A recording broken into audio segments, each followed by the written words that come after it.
Alright, so welcome back everybody. So for this video, I'm going to be explaining the differences and the changes of Everdell Farshore versus the original Everdell game. That's what this video is going to be about. So let's get started. So one of the things is there are no more occupied tokens from the original Everdell. There are no occupied tokens. That means there's not really any, there's some cards that are similar.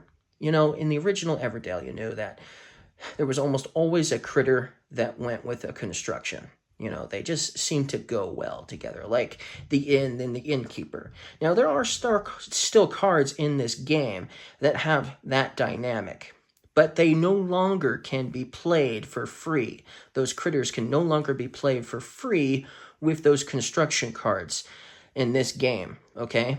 Now, with that said, we do have these anchors. Now, these anchors are better than anything the original Everdell had. Why is that so? Because New Leaf, even though New Leaf added this mechanic, which honestly, these anchors are way better than the mechanic that New Leaf added. The New Leaf added a new mechanic, but it still had some restrictions of what cards allowed you to play them for free. It kind of had some restrictions with the special tokens that New Leaf expansion added. These are different. These allow you to play a critter for free as long as it's the same type. What does that mean? Well, let me find something here. So we have, for instance, this market. You'll notice it's a blue governance, right? Well, if you play one of your anchors on the market, okay, if you do that, and this is from the Bay, obviously, but if you play this into your town and put an anchor on it, okay, what's going to happen is you can play any blue governance critter for free with it. So, for instance, I could play this Lighthouse Keeper because it's a blue governance with the market. Isn't that nice? They don't have nothing to do with each other. The Lighthouse Keeper has nothing going on with the market, and yet it can still be played for free with the market. Isn't that nice? Now, if, for instance, you were to do this and put the anchor on the market, you'll notice the card says, when playing a card, you may discard this market from your city to pay 3 resources fewer. So it's like a crane, right? And obviously an innkeeper all in one. But if you were to do that and discard this card, you do not get the anchor back if you had put the anchor on the market. It's a one-time use. So even if you discarded a card that the anchor was sitting on, you don't get it back, okay? So that means use your anchor sparingly because you only get 3, and that's it. You'll never get more than 3. Only 3 max. So that's obviously one of the changes in Everdell Farshore is obviously we're limited to the amount of cards we can play for free into our city. Only 3 max for free. Pretty nice. Now, there are still cards that allow us to pay and play this game or play cards into our town for resources fewer. There are still cards that do that, you know, just like obviously the inn and stuff like that. There are still cards that do that. So that doesn't really change much, of course. But with that said, one of the things about this game is the red destination cards. As you know, in Everdell, the base game, there are some red destinations that have open signs, meaning your opponents can put their worker on your red destination card. But in this game, there are no red destination cards that have the open sign. That means you're the only one that will only be able to play a card, put a worker onto your red destination. You're the only one on your particular one. Like this post office, for instance. You remember the post office from Everdell? Well, if you look, this is one of them. There's no open sign on the card. And that means if you play this into your city, you're the only one that's going to place a worker here. And you'll also notice the post office in this game is way, way different from the post office in Everdell. Way cooler, for sure. So that's another difference and change. Red destination cards are no longer open. They're always closed, if you will. So yes, that's another big change. to Everdell Farshore. Another change to Everdell Farshore is these locations here. Now, you'll remember that Everdell had forest locations, and you added the forest locations up to 4 potentially, depending on how many people were playing. And that is no exception to these islands. You add a certain amount based on how many people are playing. So if you're playing a 2-player game, then you'll play with 2 of the islands. And there's a bunch of different islands, so you'll always have some variety here. But the thing is, there is something different about these islands. High tide will rise. So when it gets to be summertime, it starts getting hot. And so when the last player prepares, so let's zoom in on this location and see if we can get a better look at it. Okay. Hopefully that works. Okay, so you can see summer there in the middle. Okay? It's right there. You'll notice. Now, when the last player, you see that, it says last player, okay? When the last player prepares for summer, then this icon here in the bottom means you'll get rid of 2 islands. So if you're playing a 4-player game, then only 2 islands will go away, and you'll still have 2 islands for the rest of the game. But if you're only playing a 2-player game, then all of your islands will be gone, and you'll no longer have those areas to place workers at. So that's the bummer to doing that, obviously. The last player who prepares for summer will affect those. That means players who go to summer earlier than other players can potentially still use those islands again. So that's the benefit now to getting ahead. There was no benefit obviously in Everdell, in the original Everdell, that basically allowed you to get a benefit if you were obviously going ahead. Other than the fact that maybe perhaps it worked with getting a certain place for a worker and stuff like that. That would be the only benefit. But the original Everdell didn't really have a benefit for getting to a season first. Okay? And it was actually oftentimes the players who stayed in the previous season longer that did much better in the game, obviously, potentially. And so now it gives you a benefit potentially to get to summer first. If you can get to summer before the other players, then you can potentially activate the summer locations again, potentially, which is the only real benefit there. Now, in a 2-player game, that might happen more often than not. But yeah, that is one of the major changes to Everdell, is when you prepare for summer, you basically lose your islands, / I guess, if you're thinking of a regular Everdell, forest locations are gone, or 2 of them are anyway. So that's another change to Everdell. Another change is every season we have something we can shoot for. We have these wind-swept tiles here, okay? And there's 4 of them, so they will change each season, but only when the last player prepares for the next season. So if somebody is still in winter and there's 3 players in spring, then these will stay the same as they were in winter, okay? They will still be the same tiles as they were, okay? But once the last player prepares for the next season, as in spring, then you would flip these over and they would be different. They would be something different. But right now, you'll notice that they are Critter and Tan Traveler. So if you play a Tan Traveler or a Critter card into your town, then you get to move your boat up 1 spot.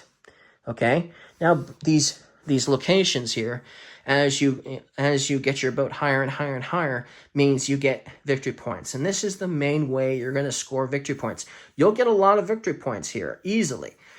Almost half of your victory points could easily be from here. So you definitely want to obviously move your boat up as much as you possibly can.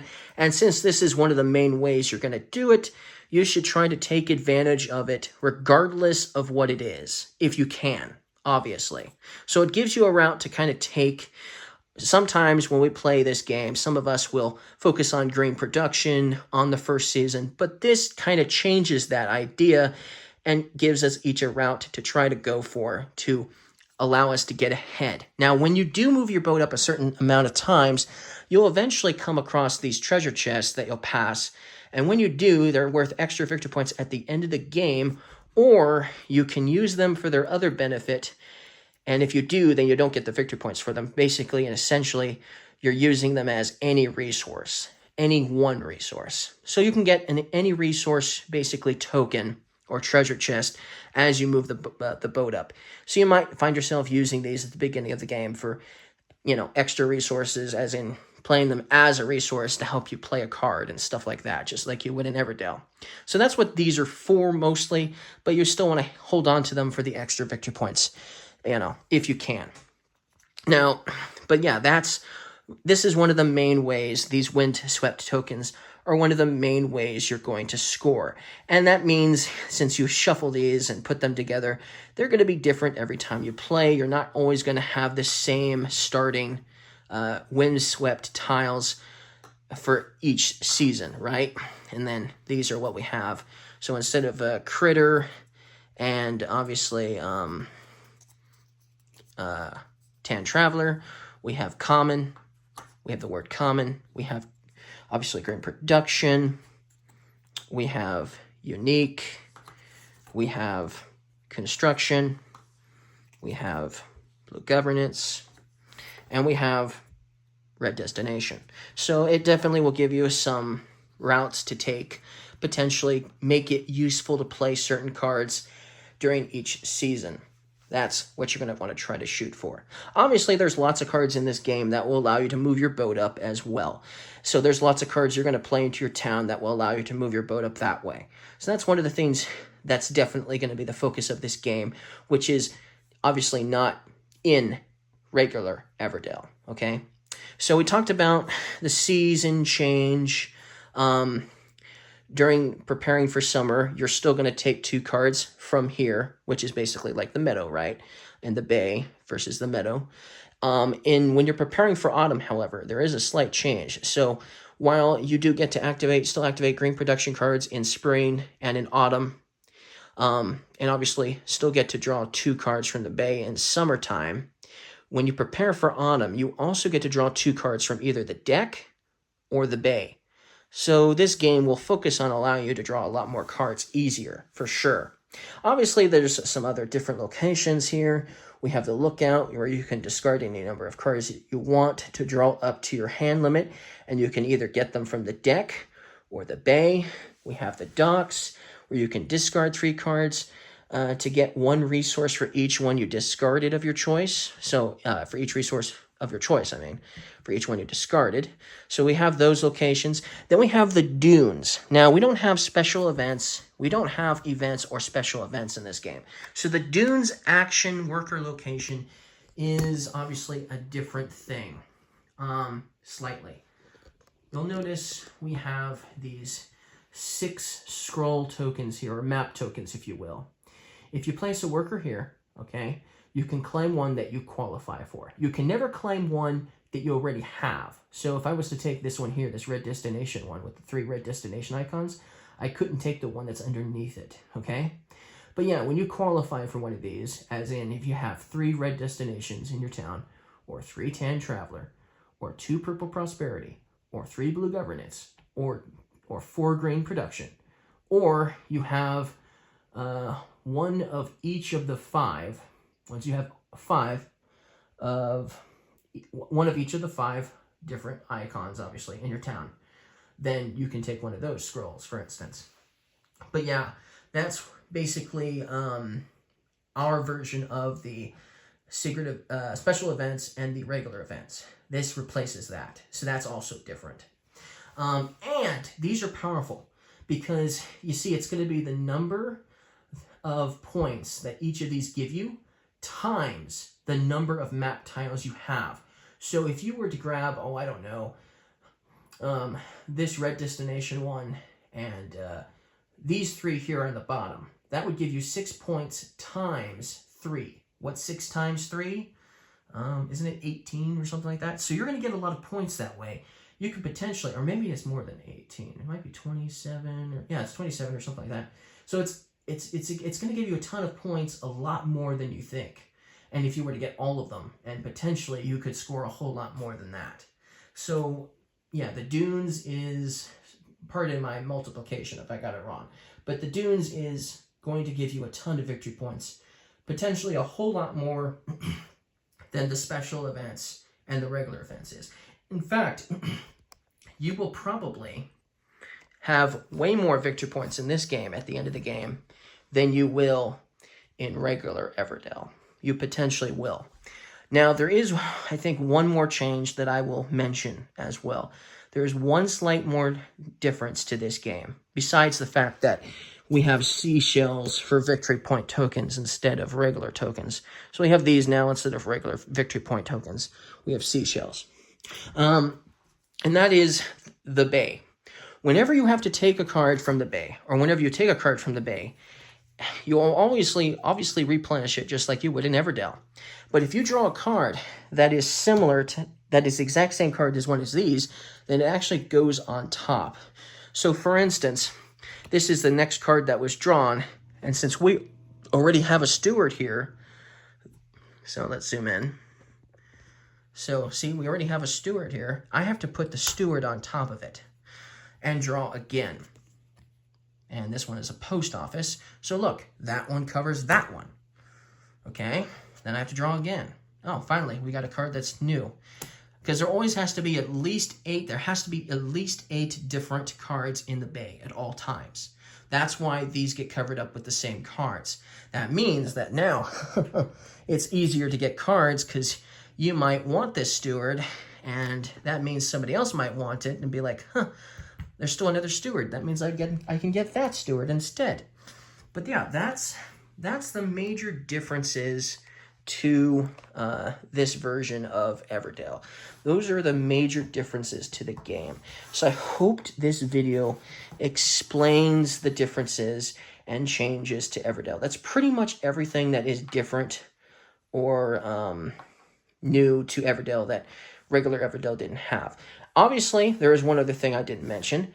We only get 1 worker when preparing for each season. So in regular Everdell, you would get 2 workers in autumn. You only get 1 now in Everdell Farshore. And that's pretty much everything that's new and different and changed to Everdell. So if you know how to play Everdell, then this is all you needed to know in order to play this one. So then now you guys are ready to play Everdell Farshore, because that's everything. That's everything new and exciting about this game. And obviously, the resources are going to be different, you know. Driftwood and twigs are about the same, but the other 3 resources are obviously different in look and color, but also texture is when you're touching them. And obviously, mushrooms are still the same thing as berries. They're used for only playing critters, and these 3 are only used for playing construction cards. So that's the same. Okay, well, I hope you guys liked this video. Don't forget to leave me a like if you guys liked my explanation of the changes to Everdell Farshore. I'll see you guys again.